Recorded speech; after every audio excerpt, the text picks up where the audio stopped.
There was a lot on the agenda at the meeting of the G20 in Toronto in June, and a lot of money went into the execution of this meeting of the minds of those who would rule the planet. And the world turned its eyes to Toronto for about a week. There are, of course, many people other than world leaders who would have a stake in the outcome of the world's events and of international politics. And it occurred to many of those people that with so many of the world's leaders in one place, and with so much of the world's media watching, this would be a great place to speak and to be heard. Thus, a great many ordinary people from every corner of the globe came to Toronto to speak out, to protest, and make their points of view known. What those voices were saying, however, is a mystery to me, because, in spite of having a great opportunity to report on their points of view, the media seemed to decline. I heard on the news something brief summary about how the countries involved in the G20 had agreed not to do something or other about the banking system, but we heard little else. That's not to say that the G20 didn't dominate the news. In fact, it did a remarkable job of competing with the looming World Cup of soccer for the world's media attention. At least, it did here in Canada, where we tend to care more about hockey and donuts. But if I were a conspiracy-minded fellow, I might suspect that there were some collusion between some small cadre of Bilderberger Group members and the world's media moguls. How else could you explain that world leaders met to discuss issues that would decide the future of the planet, while at the same time thousands of people marched on the streets in the presence of the world's media, and the world's media completely ignores the issues? Now, it wasn't as if the media stayed away. They sent camera crews, they sent reporters and analysts to Toronto so that they could be there to ignore the issues in person. How is this possible? Well, if they were there, what did they talk about? Well, the media did report on the incredible billion-dollar security bill. It did report on the traffic problems caused by the event. And the Canadian media is still debating whether the event should have been held in a major city during tourist season and essentially shutting down the city's economy for a week. There was even a big to-do about a fake lake that was built in Toronto to represent the real lakes that were just a short drive away. But most of the focus of the coverage was on a few vandals in balaclavas smashing windows and burning vehicles. There was also a lot of related talk about the extreme measures that the police and the security forces took to curtail the activities of these mysterious vandals. All of the focus that the peaceful protesters were trying to bring to their causes was lost to a few nitwits in ninja masks. And now, nearly 1 month later, we are still talking about these very well-organized anarchist ninjas.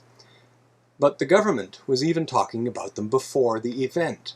While trying to justify the huge security bill, Conservative Member of Parliament Stockwell Day warned us that dangerous anarchists were coming to Toronto. He made it clear that the anarchists were organized, that they were dangerous, and that they had a plan.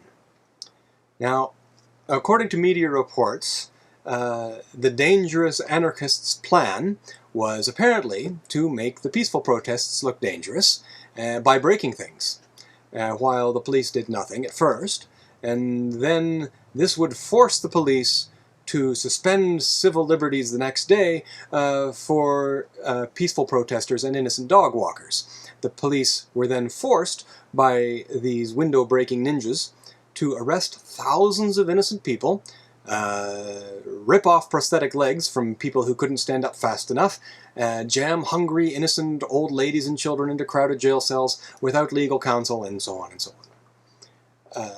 I suspect that nothing captures the journalists' attention, especially TV journalists, like violent protests. And in most G20 countries, a close second would be any political controversy about the suspension of basic freedoms. So, if you were part of a global conspiracy to manipulate political, economic, and social policy, without drawing attention to yourself or your decision-making process, how would you distract the world's media from reporting what was actually going on right under their noses? Well, you might apply a strategy which I teach in my Tai Chi classes. It's called Find the part of the opponent's mind that wants to lose. Now, without getting into the details of the strategy, you basically turn your enemies against themselves. Another way of saying it is that you confront your opponent with his or her own demons.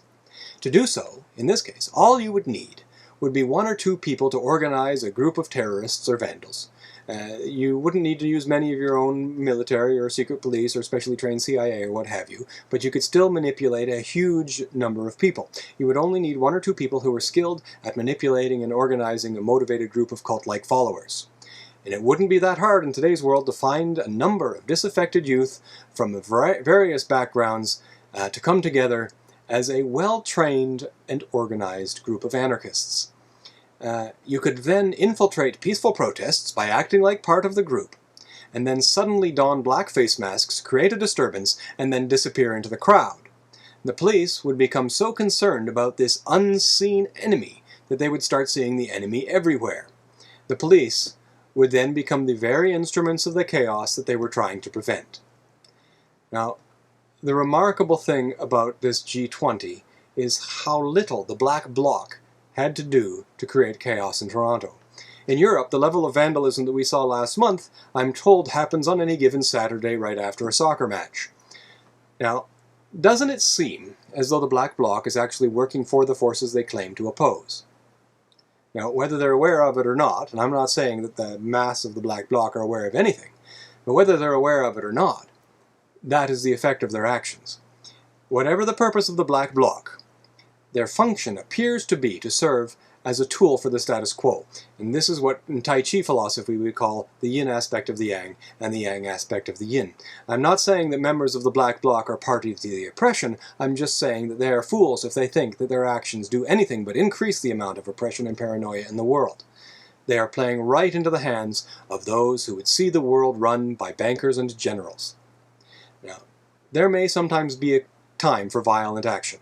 Soldiery may be necessary when all responsible and reasonable action has failed.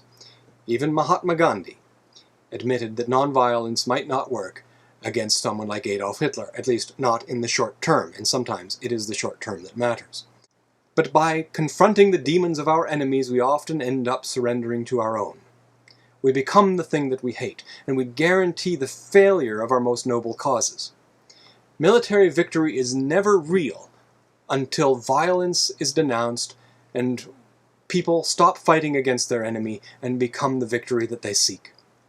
The principal strategy of all traditional martial arts is the unrelenting and constant quest for balance and harmony.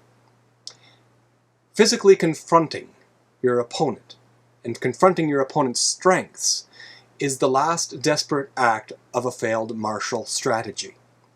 It indicates that we have already lost that for which we are fighting and are unlikely to get it back.